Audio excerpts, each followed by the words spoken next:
বঙ্গোপসাগর সৃষ্ট লঘুচাপটি ঘূর্ণিঝড় রিমেলে পরিণত হয়েছে। ইতিমধ্যে বরগুনার পাথরঘাটার নদী বন্দর সহ মোংলা পায়রা সমুদ্র বন্দরকে 10 নম্বর মহাবিপদ সংকেত দেখিয়েছে আবহাওয়া অধিদপ্তর।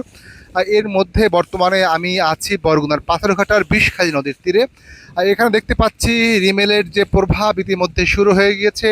আমি কথা বলেছি স্থানীয়দের সাথে, তারা ইতিমধ্যে আশ্রয় কেন্দ্রে ছুটে যাওয়ার জন্য বাসা থেকে বের হয়েছে।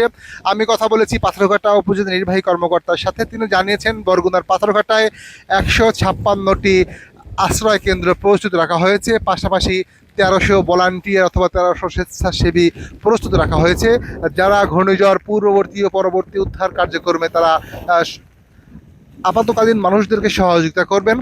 দর্শক, আমি বরগুনার পাথরঘাটা বিষখালী নদীর তীরবর্তী বেড়িবাঁধ থেকে দেখাচ্ছি আপনাদেরকে।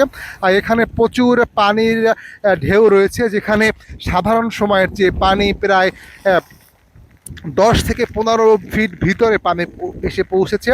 ইতিমধ্যে প্রচুর উত্তাল রয়েছে বঙ্গোপসাগর, যেখানে প্রচুর বৃষ্টি রয়েছে।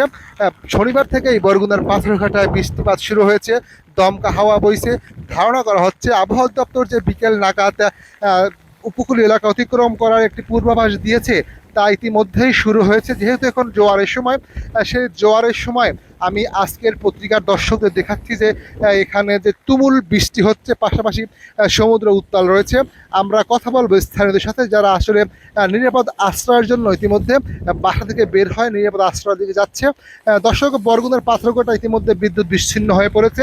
পাশাপাশি রেড ক্রিসেন্ট এবং যুব রেড ক্রিসেন্ট সহ যা স্বেচ্ছাসেবী রয়েছেন, তারা ইতিমধ্যে বিভিন্ন এলাকায় মাইকে প্রচারণা চালাচ্ছেন এবং আশ্রয় বেড়িবাঁধের বাইরে যারা রয়েছেন, যেমন বিশেষ করে পদ্মা, জিনতলা ও বলেশ্বর নদীর বাইরে যারা রয়েছেন, তারা ইতিমধ্যে নিরাপদ আশ্রয় নেওয়ার জন্য তাদেরকে রওনা দিয়েছেন বলে আমরা জানতে পেরেছি।